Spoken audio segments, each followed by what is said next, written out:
Ladies and gentlemen, welcome back to Samuel Adams Returns. Those Anti-Federalists continuously got it correct, as well as our various founding fathers, experiencing very much what we are today. This is Tom Novolis, your host. It's a delight to be here with you. And today we're going to be talking about writs, wrangles, and administrative law.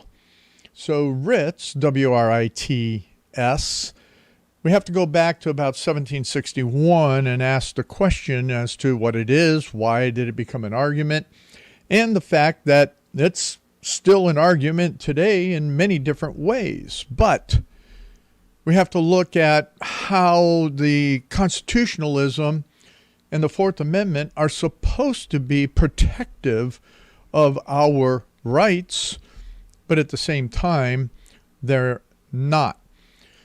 So we're going to go into a little bit of history as to what were the writs of assistance. What was that all about? But let's look at a modern day example that ties, and this is why I use the word wrangle in here. And a wrangle is just that ongoing argument, that ongoing issue. And we have these ongoing issues because we are a thick-skulled, hard-hearted people that have been removed from the operation of government by purposefully the administrative state, or should I have said purposefully by the administrative state. And we'll talk about that as it comes together somewhere in these segments. It'll all hopefully flow together and make more sense to you.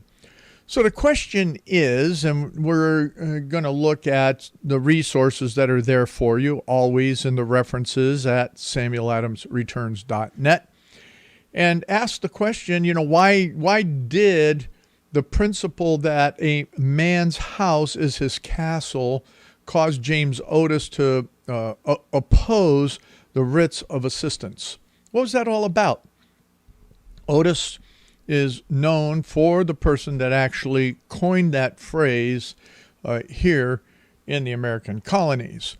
So what was it all about? And let's look at it as we go back to 1760. The British were finishing up what was going on with the French and Indian War. They were in that victorious moment of it. But you know what? They were running out of money. And Parliament was definitely eyeballing the American colonies as that source of revenues to make up that difference. And as I talk as Sam Adams in various lectures, is that the facts were that on the North American continent, the colonies, especially Massachusetts colony, which encompassed quite a bit at the time, basically funded the war here in America. It was the largest contributor of men and money. The southern colonies a bit, as we know, but the fact is that the Massachusetts colonies in particular funded the majority of it. So with Parliament eyeballing North America as a way that they can, tax more, they also looked at smuggling. What did that mean? Because there were impositions on trade already in America. The idea was to increase the payments of taxes on imports, curtail the smuggling, and custom officials sought renewal of their writs of assistance, which authorized them to enter and search individuals' homes, ships, shops, warehouses, unannounced and without warrants. So take a moment and let's think about what happened in Oklahoma recently, that an ATF went in on a SWAT raid into a respected resident's home, and they stole firearms. They came out and said that we're going to shut down all you people that participate in gun shows, that they were coming after the American people that had FFLs and were buying and selling firearms at gun shows. But they came without a full warrant. They exercised their SWAT attack based on ATF rules, their writs of authority under being an administrative organization. So what we have now is a sheriff in that particular county who's going to investigate what the ATF did.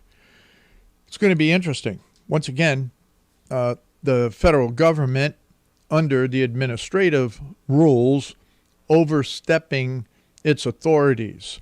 So we'll get into a lot of that, how that came together later in the program, but we want to get back to this idea of what happened in these writs of assistance. So what happened, as you may know, I don't know how much you know about James Otis, but he was a real close friend of Sam Adams. In fact, there were a number of articles or papers that sometimes get attributed to Otis that Adams may have written and vice versa, but they both were of one mind, and Otis was well known to be the real radical person out there. Otis had a great law practice, and when this writ of assistance came about, he dumped it. He dumped his law practice to take on this particular issue. His passionate opposition to the writs launched his career as a leading critic of the British Imperial Society and policies. 61 Bostonians elected him to represent them in the legislature, and he helped orchestrate the resistance to the 1765 Stamp Act, the Townshend Act in 67, and in 69, however, a tax collector clubbed him in the head during a barroom brawl. So, folks out there, getting physical, and I could spend a lot of time on talking about, where we are in America, and conversations I had even with a friend this past week. It's getting really tense out there. You think?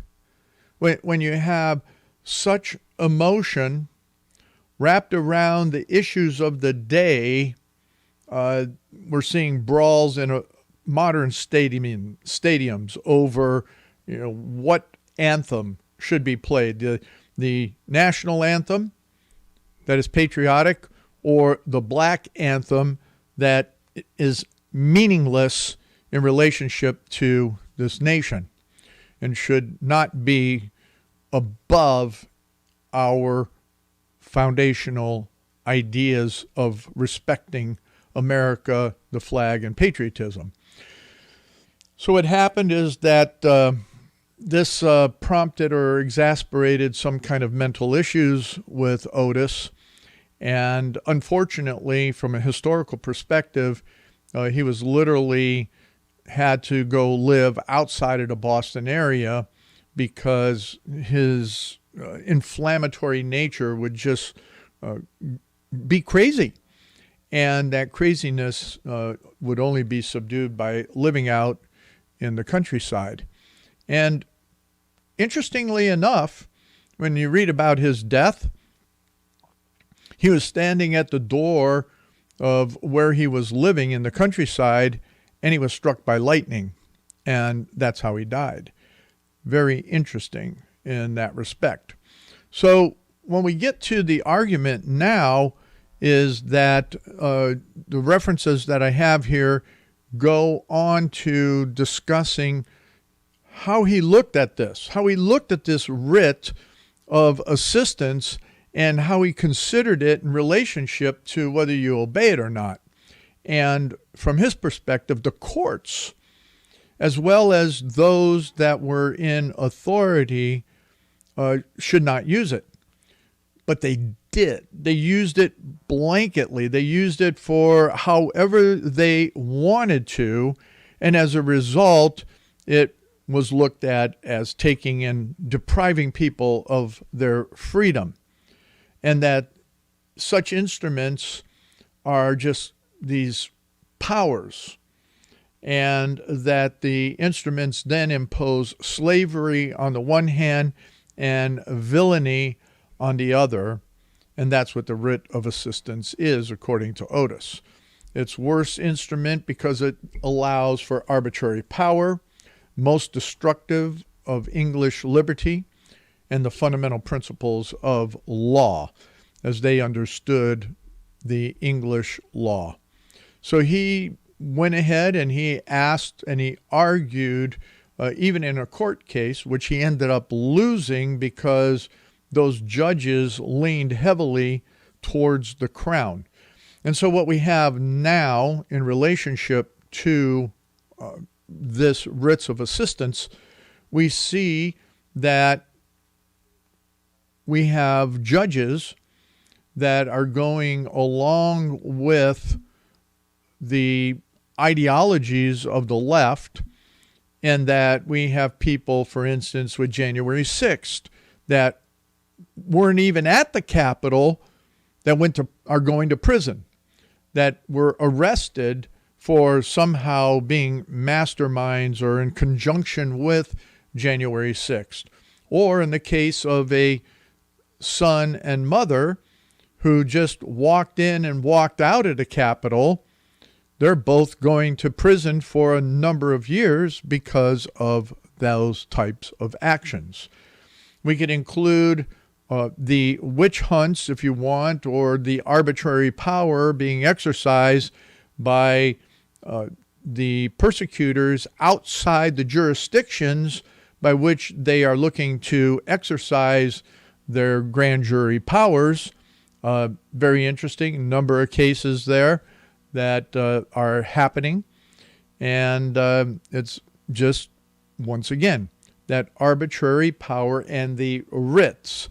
The writs can be anything in law, and I have that references for you there, both in the U.S. Code as well as some other legal references in relationship to the definition of what a writ is, and that it could be utilized to take and subpoena or any type of a jurisdictional paper agreement by which a judge or a jurisdiction, a respective jurisdiction, can take and just go in and act. So the question will become, did the ATF absolutely have the right to go into that person's home and do everything that they did by jurisdiction of that person having an FFL? Or was it a violation of that person's Fourth Amendment rights, in addition to the fact that the county was not notified in relationship to what the actions of the ATF were going to be? So Otis argues a lot in relationship to this whole idea that it is tyrannical to use writs in a way that is blanketly given to administrative, even judicial bodies. We're going to get into some of the history of the administrative state, which brings this a little bit more together as we get into the second segment. Well, with Sam Adams being James Otis's really good friend, and as many of you know, James Otis's sister was also close in that relationship as a friend and colleague of many of the anti-federalists, Sam and crew, they would they'd argue against these types of tyrannies. So come on back for the next segment. Ladies and gentlemen, welcome back to the second segment of Sam Adams.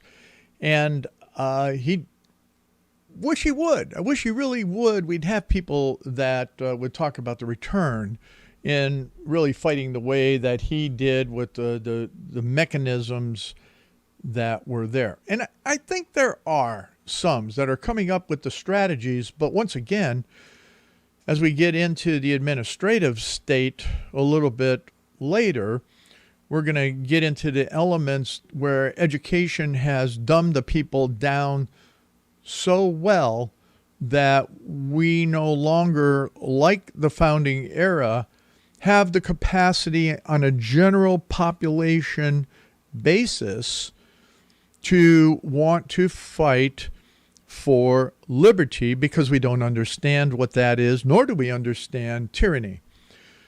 Here's something that James Otis said regarding these writs of assistance. He said, everyone with this writ may be a tyrant. If this commission be legal, so that's the question in the first part, are those actions, are the actions of prosecutors, the actions of the administrative state legal in the first place? A tyrant in a legal manner also may control, imprison, or murder anyone within the realm. In the next place, it is perpetual. There is no return. A man is accountable to no person for his doings. Every man may reign secure in his petty tyranny and spread terror and desolation around him. In the third place, a person with this writ in the daytime may enter all houses, shops, etc., at will, and command all to assist him. Fourthly, by this writ, not only deputies at all, but even their menial servants are allowed to lord it over us. Now, one of the most essential branches of the English liberty is the freedom of one's house. A man's house is his castle, and whilst he is quiet, he is well guarded as a prince in his castle. This writ, if it should be declared legal, would totally annihilate this privilege. And we are seeing that over and over and over again, where the FBI, the ATF, the IRS, the various agencies that now have either their writ authority can go in, Environmental Protection Agency can go in at any time, day or night, and execute against owners in their properties, their homes, their shops.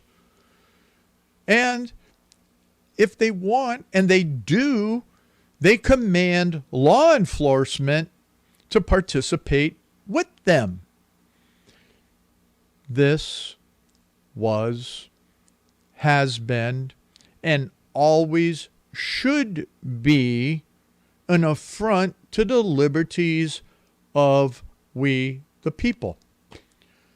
Unfortunately, so many are Tories and are so consumed with federal power and even with state power that they do not take into consideration the tyranny of those petty people that act within a structured so-called authority of that administrative state. Otis continues on talking about the reason and the Constitution, or that reason itself. Thus, reason and the Constitution are both against this writ. And he goes into looking at what the authority is for it.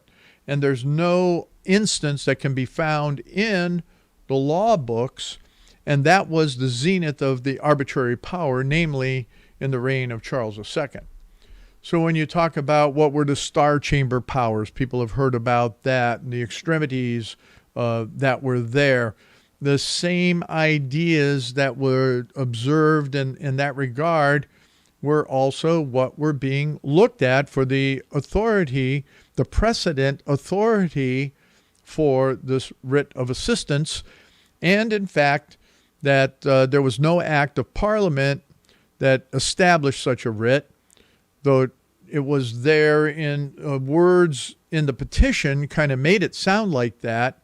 And in fact, it is against the Constitution and should be void.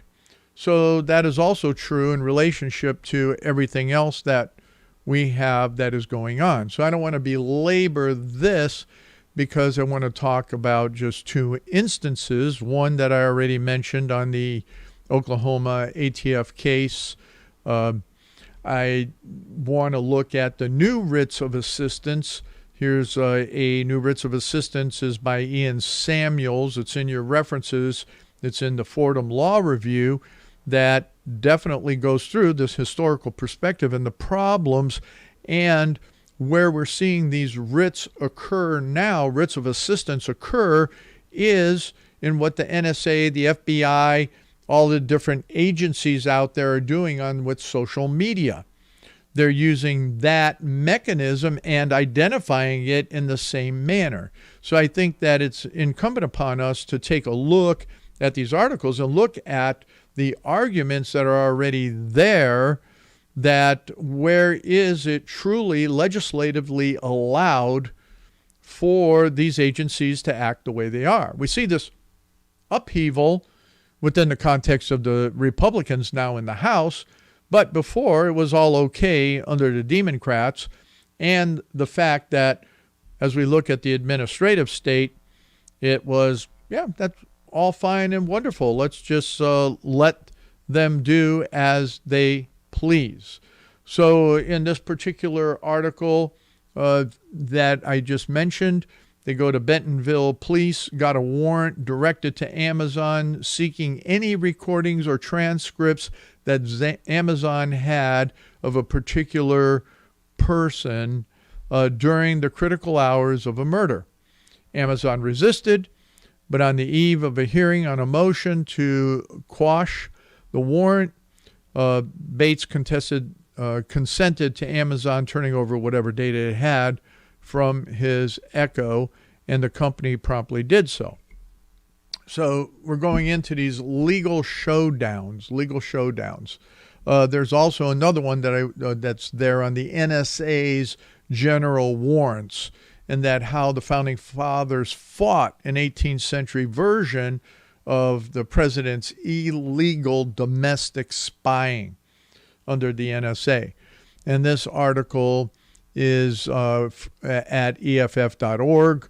I highly recommend that you look at this one as well. Well done in relationship to these writs of assistance or even the subpoena power. Subpoena power is that it's relative or should be relative to a crime, whereas the writs or the mandates going after our personal information because it is all being taken in by these agencies right now or being held at all the social media companies, is what John Adams, Sam Adams, Otis argued, is that it would take and breathe into this nation really a form of death. And here we have that in Otis' oratory, then and there was the first scene of opposition to arbitrary claim of Great Britain, as John Adams wrote. Then and there the child independence was born. In 15 years, namely 1776, it grew to manhood, and that became our nation. But you had issues in 1886 under a particular case that the events there that occurred pretty much wiped out everything that our founders fought for. And I would highly recommend that you read this paper because it then asks the questions about the Fourth Amendment. What does that mean? How is the Fourth Amendment actually still functioning? And in some instances, it is not. The idea of many law enforcement agencies don't give a flying rip or manipulate the ideas of what the Fourth Amendment is all about to then take and impose their writs of assistance or blatant attacks on our homes, our businesses, our lives, our liberty. So there is another text that I have there for you in the references in relationship to historical background on the Fourth Amendment. Lastly, which is real interesting, is an article that I have for you on what the All Writs Act of 1789 has to do with the iPhone and how a law signed by George Washington is being applied to Apple. And this article was all the way back in 2016, which doesn't seem like too long ago, but in the digital age, it is very long ago. And in particular, what that means as it's now applied within the context of the administrative state. So when we look at all of these issues, we look at the All Writs Act of 1789. We look at the application of law. How does that really work? How does it fit in the administrative state? And what we're seeing is the misuse and perversion of what should be properly used by even law enforcement agencies as much as administrative agencies. So let's talk briefly about this concept of administrative law. But before I do that, there's one other article there. If you go to the recent articles for this week, is where Senator Joni Ernst is asking questions about the ATF targeting of firearms dealers, and she says that is unlawful. So here you have a U.S. Senator from Iowa asking these questions and saying that it's not just unconstitutional, it's unlawful. But then that drags everything back to this idea of what is administrative law. I really started questioning that, from the perspective of even putting together the classes for the Ohio State Constitution. Ohio State did not have a lot of administrative law or the Ohio Administrative Code come into existence until about the 1900s, late 1800s, early 1900s. As we know, Ohio came into existence in 1802, 1803. Constitution was revised in 1851 and has been abhorrently, continuously amended to the present. And the question then becomes, when did the administrative state come in with such power? How is it that the ATF and all these other agencies can just raid someone's house? Well, as I mentioned earlier, Sam Adams, James Otis, John Adams, and many of the founding fathers said, no, you can't do that. And even after the Constitution was put into place, there really was no administrative state. There was very few administrative organizations to help George Washington implement the new Constitution. So as we look at how the Anti-Federalists predicted that tyranny could happen and, as I've mentioned over and over, go into every aspect of our life? Well, when we come back in the next segment, we'll get into the administrative state. Welcome back to this last segment of Samuel Adams Returns. Those Anti-Federalists got it absolutely correct. I know that James Otis would have been an Anti-Federalist because his sister, Mercy Otis Warren, good friend of Sam Adams, was an Anti-Federalist and wrote a fabulous article, long article arguing against the Constitution of '87 and why it would lead to our present-day tyrannies. They predicted it. So with that, what I wanted to do is go through the administrative state. And one of the books I'm going to refer you back to, short book, couple hundred pages, 250 pages, The Administrative State, a study of political theory of American public administration. Now, I have there in the newsletter, if you have not read it, I obviously have the references to it.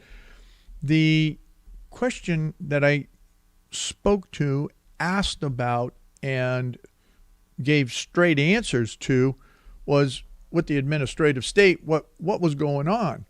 There's several keys that I want to bring to your attention from this book, in particular, in the relationship of then when we look at administrative law and how does that come together. The first part is on education and the role of the schools in the public administration growing out of a larger field of political science. And as the book opens, and I've spoken to you about in other programs, is that political science is a pseudoscience. Political science is not real science. Political science encompasses all of the humanism that started back in the early 19th century. Actually, I guess we could go back to the mid and late 19th century, 1800s, mid-late 1800s, into the 20th century, the early 1900s. Getting my centuries mixed up, and we're in the 21st century. But the point is that it's not real science. So, nor is public administration. And that's what the book brings out, is that the history of American political science during, and they're talking the past 50 years in particular, is a story that's too lengthy to tell in this particular book, but at the characteristics of it and the tendencies it has communicated to or shared with the public administration, you have to take into consideration. You have to note all of that. So as I was mentioning in the opening moments here, is that in this particular chapter, they talk about the secular spirit. And in political science, moved away from moral philosophy and political economy that was taught before the Civil War. Understand that? Before the Civil War. This was then what happened with the churches. Always goes back when you look at the idea of moral philosophy and political economy, it has everything to do with what came from the pulpits. So from that point on, after the Civil War and the present curriculum that they're talking about at the time of this book, that you have secular, practical, empirical, and in quotes, scientific tendencies of the past 60 or 70 years, and that the students became and dismayed of the inadequacies of the ethical approach within the Gilded Age, the Roaring Twenties, if you will. And then they went to German universities, and you have all of these scholars, so-called scholars, that came back and said, okay, we got to make politics a true science, politics as a science. So then you're starting to look at that whole idea of what is public law, foreign institutions, rural, municipal, state, federal institutions, political parties, and public opinion. And then what does that mean as pressures, as pressure groups? And then what is the administrative process in all of that, in governing what happens with it? So they started bringing in all these ideas from these so-called social disciplines and tried to, mix that all up to be able to predict and control political life. So a lot of what's going on in public administration and in the political administration is that how to control us. And we've seen that more obvious than ever before as we went through the 2016 and 2020 elections in particular. So when we're looking at that, we go to what I have captured there in the newsletter. So far, they did advance from the old belief that the problem of good government is the problem of moral men, that they arrived at the opposite position. So this is talking about these people who are now the leaders and the educators and all of that in the administrative state, the administrative political idea. They came out with that morality is irrelevant. But as we talk about, and I talk about consistently, is that morality and God's morality is absolute and relevant to make good governing decisions because there is a higher authority that one has to answer to. But in the administrative state, which we see by all the various actions that are out there, is that morality is irrelevant, that proper institutions and expert personnel are determining. The new amorality became almost a requisite for professional respect. The old curriculum of moral philosophy and allied studies became transmuted into a series of courses of the history of political theory, courses without a widely accepted rationale and tolerated only as, quote, in quotes, cultural gloss upon a professional education. Generally speaking, university students of public administration have been in the van of and have epitomized these tendencies. So I highly suggest that you delve into this reference, and you'll see now that it goes on to administrative law and comparative administrations, where the administrative law is, as I heard in a program by and discussions with even the likes of Doug Wilson, that we have these two governments operating in parallel. One that is supposed to be fundamentally operating within the context of our Constitution, federal and states. Otherwise, what we have is the parallel governance that is happening with the administrative state and administrative law, both at the federal and at the state level. So I'm going to leave you with that. And the reference for that is there. Now let's go in these last number of minutes to that history of the administrative state. There's a very good article that I have referenced there, The Milestones in the Evolution of the Administrative State by a Susan Dudley. And when we're looking at this, the administrative state, we can look at the Administrative Procedures Act in 1946, the economic deregulation of 1970s and 80s, and the requirements of the anti-regulatory impacts analysis and the establishment of White House review in relationship to all of that. But historically, you got to go back into the 1800s. In relationship to now the federal code, that in federal regulations, so the code of federal regulations, and we're not going to be able to get into everything. Federal regulation, as you know, and we're seeing it happening grossly. It happened under the Obama, now the Biden administration. Thousands of regulations are happening every year. So when we're looking at that federal regulations, it's 242 volumes when this was written, with more than 185,000 pages. Whereas the U.S. Code of Laws passed by Congress contain fewer than 44,000 pages.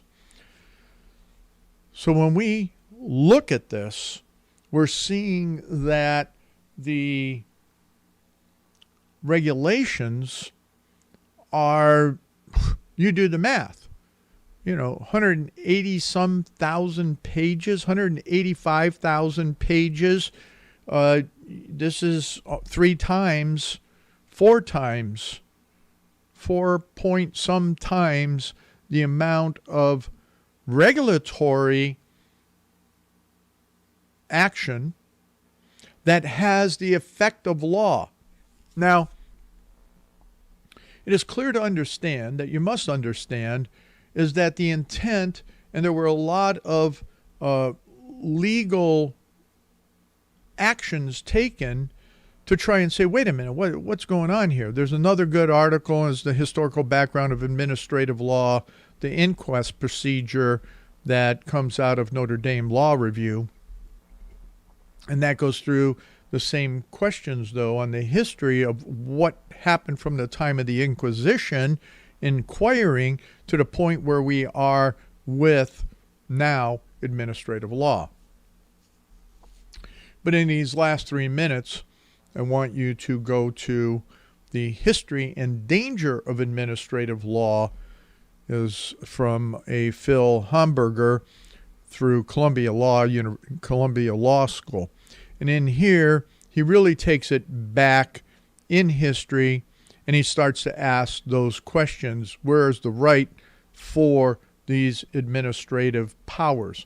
And the fact that Congress and the courts actually, initially, back in 1887, they were supposed to set up a stopgap where the administration, those that exercise power given to them by Congress, would have stopgaps. And that if they violated the stopgaps, then it was unconstitutional, and it was in fact a violation of law. Well, Congress has not taken and held to its limitations on power. In fact, it's just the opposite. As we're seeing right now in the budget battle, is that Congress is in fact taking and looking at all of, again, this administrative power that's out there, because it keeps them in power. It keeps them in power. There's very few elected congressmen, and almost, a very minute number of senators, Rand Paul being the best one that comes to mind, that understand this and are against it and try and figure out, how do we stop the administrative state? The biggest battle that we have in these last few moments is exactly that, as I sum this up, that we had starting in 1761. That being the administrative state, that being the writs of assistance, that being the tyrannical powers that have been given to the administrative state. And so we have parallel governments going on, and the one has subsumed the other. And that's our real battle. What is our strategy to overcome the administrative state? Well, as we've seen with January 6th and President Trump, is that those that go up against it are attacked by it. And they have such power that we have to figure out if it's going to go to James Otis with a brawl in the bar room. See you next week.